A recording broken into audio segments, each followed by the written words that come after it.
봉지욱 기자에게 참고인 질의를 하도록 하겠습니다. 청부민원 민원 사주 의혹의 시작점은 뉴스타파의 김만배 인터뷰 인용 보도였습니다. 류일임 위원장은 지난 과방위 전체회의에서 경찰의 조사가 진행되고 있고 국민권익위원회 조사가 진행 중이어서 답할 수 없다라고 답변을 일절 거부한 상태입니다. 봉지욱 기자에게 먼저 질문을 드리겠습니다. 류일임 위원장의 답변 거부에 대해서 어떻게 생각하십니까? 지난해 12월부터 저희 뉴스타파가 지금까지 류일임 위원장의 청부 민원 관련 의혹에 대해서 약 40여 개의 기사를 썼습니다. 저는 기본적으로 이 사건을 취재하면서 류일임 위원장이 지금 이 순간에 이 자리에 있다는 게 굉장히 납득이 되지 않습니다. 이명박 박근혜 정권 때도 어느 정도 그 책임 있는 자리에 권력에 있는 기관장께서 비리 의혹에 휩싸이면 책임을 지고 사퇴하거나 아니면 청와대나 대통령실에서 당연히 경질을 할 줄 알았는데 오히려 그 반대 상황이 있었고 심지어 최근에 보니까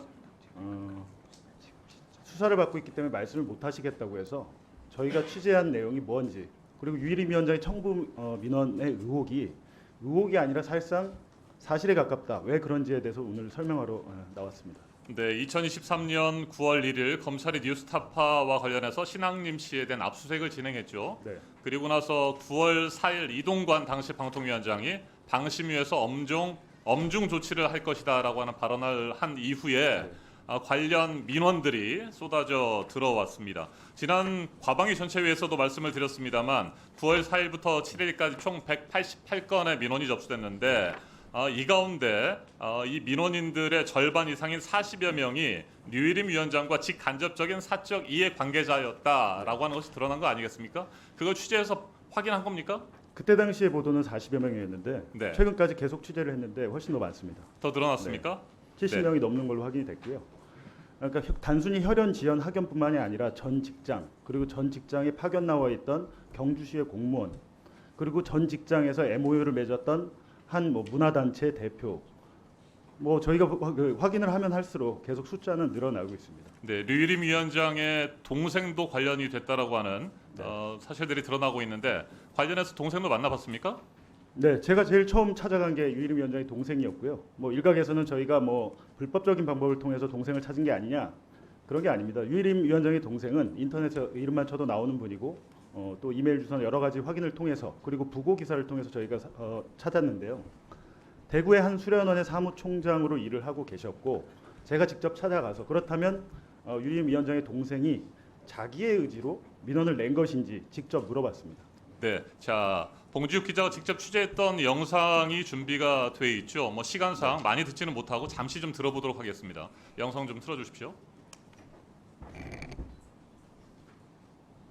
근데 형님이 왜 부탁하셨을까요 그런 거를?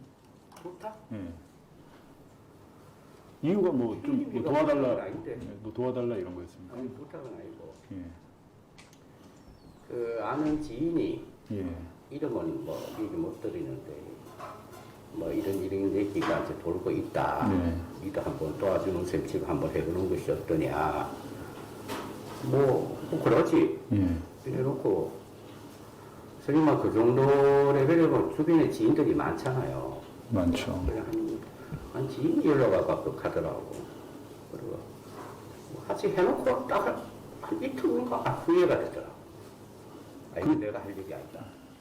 그 지인분이 이런 분이 형님 쪽에서 같이 일하시는 분인가요? 그 후배인가 그럴 거예요. 후배분이. 후배인데.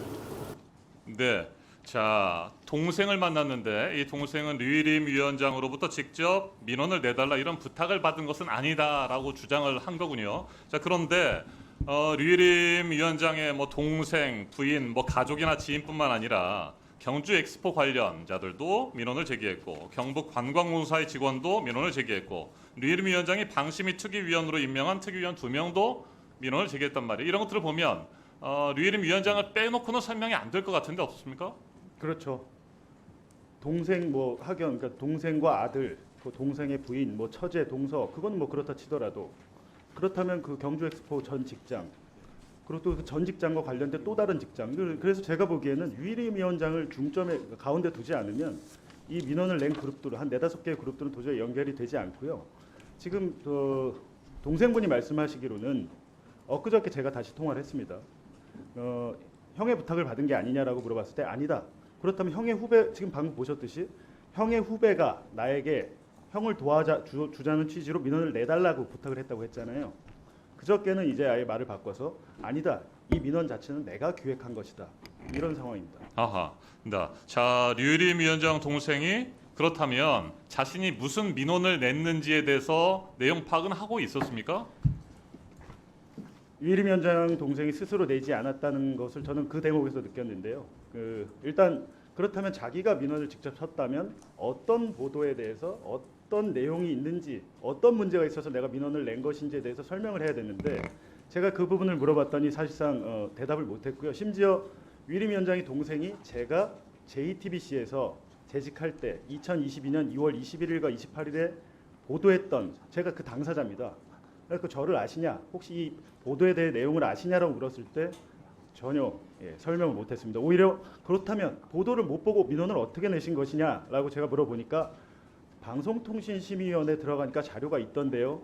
이렇게 얘기를 했습니다. 네, 알겠습니다. 자, 그런데 봉지욱 기자가 취재를 했던 네. 동생분은 중간에 민원을 철회했군요. 네. 네. 그 형과 관련된 일에 대해서 민원을 제기한 것이 이해 충돌이다 뭐 이렇게 판단했기 때문일까요? 어떻게 보십니까? 네, 이제 동생분은 민원을 낸 지 2, 3일 만에 철회했다라고 말씀하셨는데 저희가 확인해 보니까 2, 3일 만에 철회하신 건 아니고요. 그럼 왜 하셨냐라고 했을 때 내가 생각해도 형이 위원장인데 내가 민원을 낸 것은 부적절하다. 동생분은 부적절하다고 인정을 했잖아요. 근데 유일임 위원장은 거기에 대해서 말씀을 뭐 안 하시고 계신데. 알겠습니다. 자, 류일임 위원장의 동생은 이해 충돌을 인정하는데 네. 류일임 위원장 본인은 이해 충돌에 대해서 인정하지도 않고 관련 답변도 안 하고 있는 거군요. 네. 네.